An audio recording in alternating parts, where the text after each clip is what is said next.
Donc, pour commencer, nous sommes actuellement en Russie, à Moscou, pour une conférence de la sécurité. Et ma première question est, quelle idée chacun d'entre vous, Français, a de la Russie?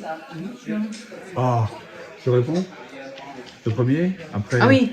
la Russie, pour moi, c'est un très grand pays, européen avec un pied en Asie, mais pays européen. Et c'est un très grand pays par sa taille, d'abord, sa population, mais par son histoire, par sa culture. En France, tout le monde connaît Dostoïevski, Tolstoï, Pouchkine, c'est des éléments très importants de notre culture à nous. De même que vous, les Russes, vous avez aussi intégré nos plus grands auteurs. Alors, je citais François-René de Chateaubriand parce qu'il a parfaitement bien défini la complémentarité alors à l'époque on disait Saint-Pétersbourg et les Tuileries, en fait c'est de Moscou et de Paris. Et ce que le général de Gaulle a repris à sa manière à lui quand il dit quand la Russie et la France sont proches, amis, liés, tout va bien pour elles, chacune d'entre elles, et quand elles sont séparées, ça va mal. Alors aujourd'hui on est dans le deuxième cas, ça va mal, mais nous on fait partie des Français qui pensent que ça va aller bien un jour, et qu'on va retisser les liens fondamentaux pour la Russie, pour la France et pour toute l'Europe, parce que l'Europe suivra la Russie et la France si elles sont de nouveau proches et amies. Ah, merci.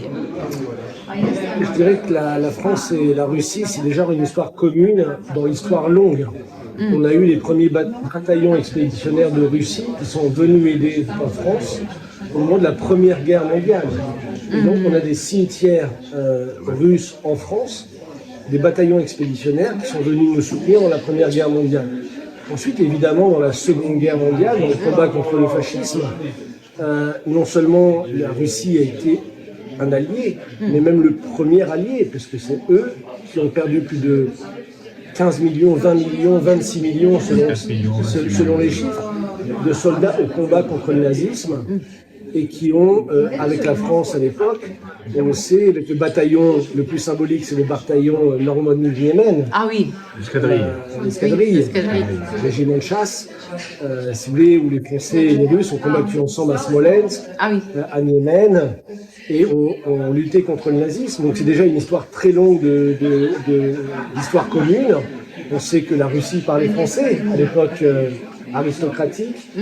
Et donc aujourd'hui, c'est vrai qu'aujourd'hui, c'est pour nous les Français qui connaissons l'histoire et qui aimons la Russie, on est très attristés de la relation actuelle de notre gouvernement et en particulier du gouvernement d'Emmanuel Macron, ce qui n'était pas le cas avec les gouvernements Sarkozy par exemple, mais avec Emmanuel Macron qui est aujourd'hui en train de dire qu'il faut en France faire une économie de guerre pour se préparer à un combat de haute intensité sur le territoire européen contre la Russie.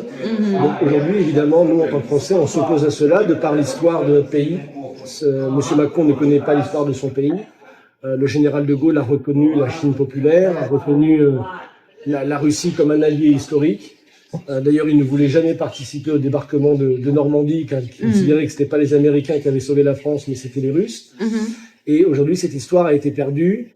Et il y a une propagande énorme en France pour faire oublier l'histoire de nos relations entre la France et la Russie. Et nous, avec le colonel, et beaucoup de gens en France, nous combattons cette propagande pour que, à nouveau, la Russie et la France coopèrent dans tous les domaines, que ce soit la lutte contre le trafic de drogue, le terrorisme, et évidemment pour une nouvelle architecture de sécurité, comme ça a été discuté lors de ce sommet. Ah, Monsieur Firmini, depuis combien de temps travaillez-vous avec la Russie et les pays BRICS? Alors moi, je travaille pour l'Institut Schiller. Donc je suis le responsable du bureau Afrique. Donc c'est vrai que j'ai été au départ beaucoup amené à travailler en Afrique, dans une dizaine de pays où j'ai pu développer nos idées. Et petit à petit, j'ai vu la Chine qui est arrivée en Afrique avec le Forum de coopération sino-africaine. Et ça a beaucoup intéressé la Russie qui, dès 2019, a créé le Forum Russie-Afrique qui a eu lieu à Sotchi. Et une de mes amies, Nathalie Yang, était présente. Elle a fait un discours qui a été à l'époque très popularisé. Et donc j'ai commencé à m'intéresser aux relations entre la Russie et l'Afrique, ce qui m'a amené à participer au sommet Russie-Afrique de Saint-Pétersbourg, donc il y a 2 ans maintenant, en 2023. Et donc depuis, je suis revenu également pour le sommet des BRICS à Kazan, et j'ai participé également à Saint-Pétersbourg l'an dernier au sommet sur la sécurité, justement pour parler des relations entre la Russie et l'Afrique l'an dernier, dans le cadre de ce nouveau paradigme qui émerge avec les BRICS, avec toute cette nouvelle dynamique qui essaie de s'opposer à l'impérialisme, pour le dire clairement, occidental, l'Occident collectif, et sa logique, son logiciel néocolonial. Oui. Donc, et vous, quelle est votre histoire avec la Russie? Mon histoire avec la Russie, elle a démarré en fait... non, elle a démarré en fait, je veux dire très simplement au Kosovo. Parce que moi j'avais fait une carrière africaine dans l'armée française, complètement africaine, et les Balkans ont été pour moi le champ des signes. C'était pas prévu à l'avance, mais ma participation au conflit du Kosovo sous le drapeau de l'OTAN m'a amené à quitter l'armée française et m'a surtout fait découvrir par la petite Serbie, par sa province du Kosovo, m'a fait découvrir le monde slave,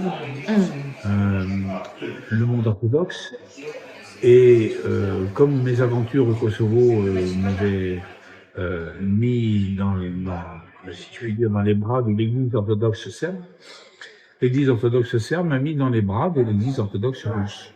Et mon premier voyage ici à Moscou a été au patriarcat de Moscou, où j'ai été très bien accueilli par un hiéromoine russe qui parlait français parfaitement. Et il m'a dit « Oh, mais je connais bien la France, mais j'ai passé quelques années à une autre époque. » Voilà. Et c'est mon premier contact avec la Russie. Alors je suis revenu, je sais pas, ça doit être la 7e ou la 8e fois que je viens à Moscou, sur une période qui doit remonter la première fois peut-être 2010 ou 2011, je ne sais pas, peut-être une douzaine, une quinzaine d'années. Mais j'ai aimé immédiatement ce pays, j'ai aimé découvrir Moscou, j'ai été très impressionné, en particulier quand j'ai visité la cathédrale du Christ Sauveur, reconstituée, rebâtie, qui avait été rasée par Staline, et reconstituée à l'identique. Et j'ai été très ému quand j'ai vu que le trône impérial avait été rétabli là où il est, et face à une grande icône de la famille impériale, le tsar Nicolas II, le Saint-Tsar Nicolas II, la Sainte Tsarine, les 4 grandes duchesses et le Tsarevitch, représentés avec l'auréole des martyrs.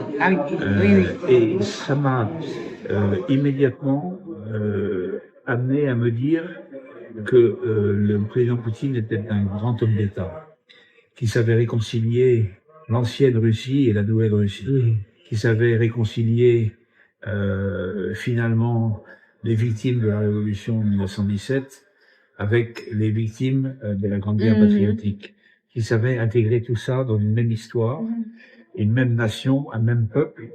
Et là, en tant que Français, patriote, aimant mon pays, je me suis dit, je rêve d'un chef d'État en France un jour qui soit capable de nous réunir, tous les Français sincèrement attachés à leur pays, qui aiment leur pays profondément, quelles que soient nos opinions politiques, nos divergences, parce que c'est normal, et puis à la limite c'est ça d'ailleurs, mais de nous réunir tous derrière le même drapeau, avec le même amour de la France et la même capacité de tout donner de notre pays. Voilà.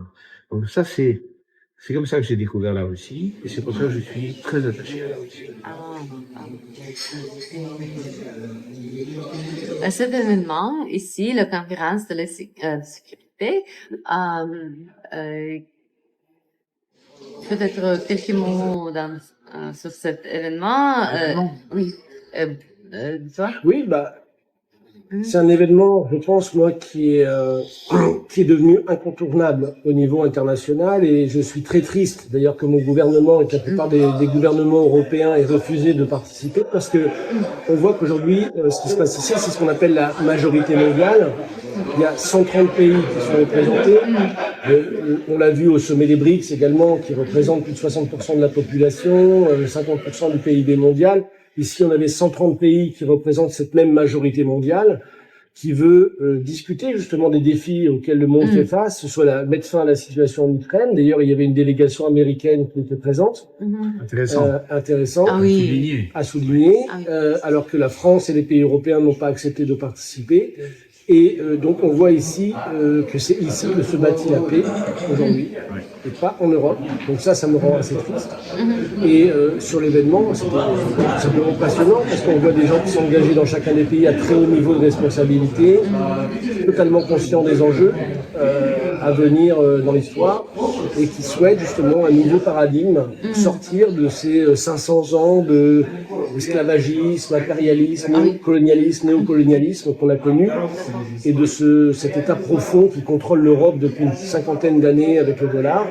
Et on voit aujourd'hui une majorité mondiale qui veut se sortir de cela.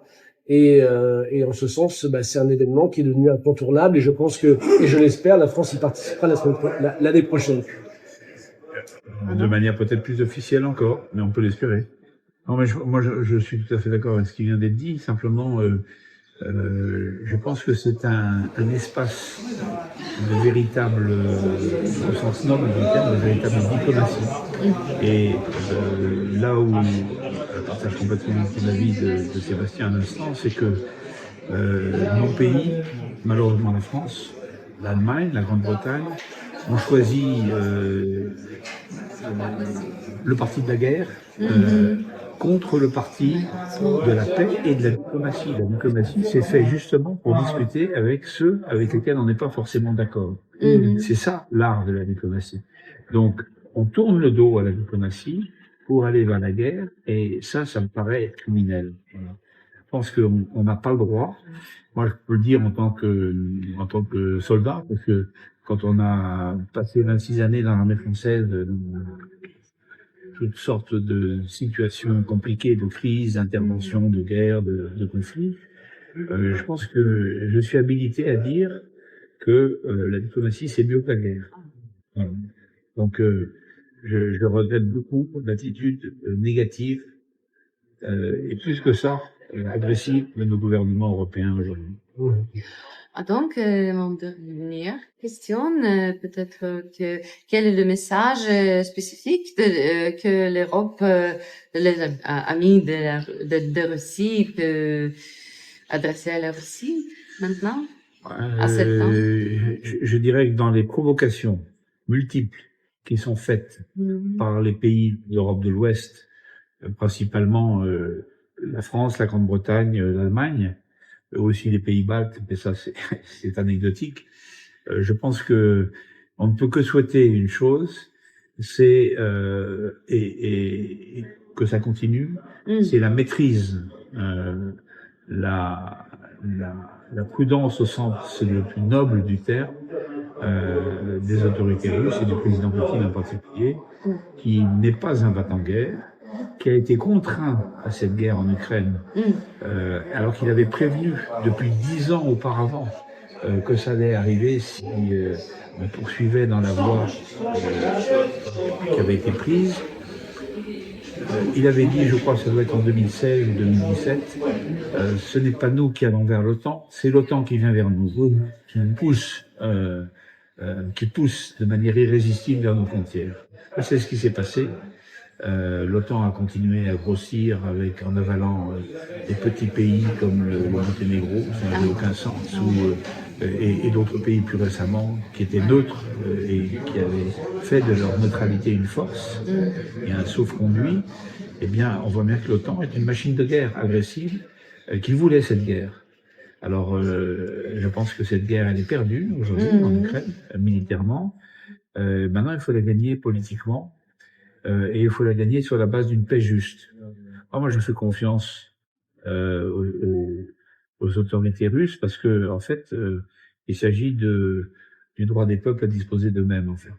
Et donc, les peuples russophones de l'Est de l'Ukraine qui ont été martyrisés depuis 2015 par leur propre gouvernement, par leurs propres forces armées, tués, violés, martyrisés, méritent maintenant simplement un autre avenir. Et je pense que, j'espère vraiment de tout mon cœur que la paix va revenir, Merci. la reconstruction va revenir, que les relations se rétabliront dans la région, si à la condition que l'Europe de l'Ouest n'inocule son poison en permanence pour essayer de dégrader les choses. Voilà, c'est ce que je pense. Ah oui. Et votre message? Oui, je rejoins pleinement ce qui a été dit. Je dirais en effet que on est face à un danger existentiel qu'on a peu connu dans l'histoire, récente tout du moins. C'est qu'aujourd'hui, avec ce qu'a déclaré le chancelier allemand et la politique d'Emmanuel Macron et de l'Union européenne, on est face à un danger de conflit mondial qui inévitablement sera nucléaire. Oui. Et donc, je rejoins Monsieur Hogarth sur la patience. Là-dessus, je suis plus réservé sur le conflit inévitablement nucléaire. Je ne le pense pas, moi, personnellement, mais c'est pas le but, c'est pas l'objet. C'est pas l'objet. Inévitablement, la guerre ravageur. On sait, oui. Donc nous, notre message ici, c'est de dire que l'Europe fait une erreur historique qui peut conduire le monde à une conflagration très importante, nucléaire ou pas, mais qui fera des ravages, comme ça a fait des ravages en Ukraine, comme ça fait des ravages en Afrique, comme ça fait des ravages au Moyen-Orient. 4 millions de personnes sont mortes au Moyen-Orient à cause des guerres de l'OTAN. Ah oui. Donc, on voit bien la logique. Et donc, nous sommes venus dire que aujourd'hui, l'Union européenne fait une erreur historique. Elle doit se ressaisir. Que si les gouvernements européens ne veulent pas changer de politique, alors nous, la population, allons nous organiser pour changer nos gouvernements. Mais pour la Russie, quelque chose d'inspiration? Une Inspiration. Une inspiration. Pour la Russie. Very inspiring. Non, nous sommes ouverts, nous. C'est pour ça qu'on a été invités. On est ouverts à travailler avec la Russie. Oui, oui. Oui. Et pourquoi c'est important pour travailler avec la Russie? Pour la France? Parce que on revient à la première question. Bien sûr. Donc? La France et la Russie, à mon avis, sont les deux pôles de l'Europe. Merci. Les deux pôles de stabilité et de développement de l'Europe. Donc si ces deux pôles sont en paix et harmonieux l'un avec l'autre, respectueux l'un avec l'autre, prenant en compte les intérêts nationaux des deux parties pour discuter, comme l'avait dit Chateaubriand et puis plus récemment De Gaulle, c'est toute l'Europe qui va en bénéficier. Et pas seulement l'Europe d'ailleurs, parce que ça rayonnera dans le monde, dans le monde entier. Donc je dis, on a ces deux grands pays de nature différente, mais ces deux grands pays qui ont un vrai message à apporter au monde. Et s'ils se mettent d'accord, alors le monde entier en profitera. Voilà. Ah oui. C'est pas un rêve, ça. Parce que ça a été le cas dans le passé, et ça peut être demain de nouveau le cas. Simplement, il faut que nous arrivions à juguler cette espèce de courant mondialiste, globaliste, mercantile. En fait, c'est cette comment dirais-je, cet argent apatride et qui s'est emparé du monde pour le gouverner, au mépris du monde, au mépris des peuples du monde, au mépris des populations. Donc ça, c'est le premier objectif à atteindre, nous libérer de ce carcan pour pouvoir retrouver notre capacité à parler. Là, nous sommes venus à titre personnel, au titre pour Sébastien de son institut, mais ce qui serait souhaitable, c'est que l'an prochain, il y ait des ministres français ici. Écoutez ce que ça veut dire. Voilà, ce serait un gros progrès. Ah oui. Même si c'est nous qui sommes ministres.